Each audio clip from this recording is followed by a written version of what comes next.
Hello বন্ধুরা, আসসালামু আলাইকুম। আশা করি সবাই ভালো আছেন। চলে আসলাম নতুন একটি ভিডিও নিয়ে। আজকে আমি দেখাবো কিভাবে আপনারা এসএসসি পরীক্ষার রেজাল্ট দেখবেন। আমি যেভাবে প্রসেসটি দেখাবো, কম্পিউটারে হোক কিংবা ফোনে হোক, সেম প্রসেস। তো আমরা প্রথমে রেজাল্ট দেখার জন্য মোবাইল থেকে ক্রোম ব্রাউজার সিলেক্ট করব, না হলে গুগল। আর আমি কম্পিউটার থেকে মজিলা ফায়ারফক্সে দেখাবো। তো আমরা ব্রাউজারে যাওয়ার পর এখানে সার্চে লিখব এডুকেশনাল বোর্ড রেজাল্ট। তো এখানে অনেকগুলো অপশন চলে আসবে।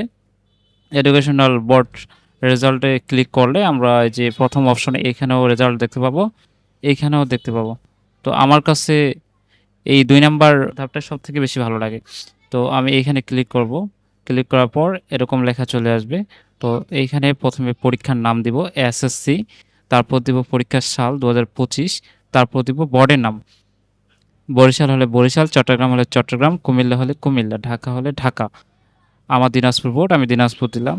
দিনাজপুর দেওয়ার পর কারো যদি টেকনিক্যাল হয়, টেকনিক্যাল হবে কারিগরি।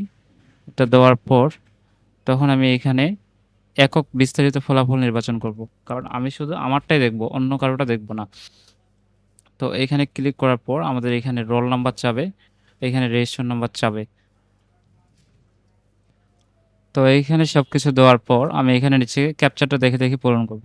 ৬৮-৯০ ক্লিক করে আমি ফলাফল অপশনে চাপ দেব, যে আমার রেজাল্ট চলে আসছে। এইখানে বিস্তারিত দেখা যাবে। তো রেজাল্ট যেহেতু এখন প্রকাশিত হয়নি, সেহেতু ২৫ সালেরটা দিয়ে এখন দেখতে পাচ্ছি না। সবাই ভালো থাকবেন। ধন্যবাদ।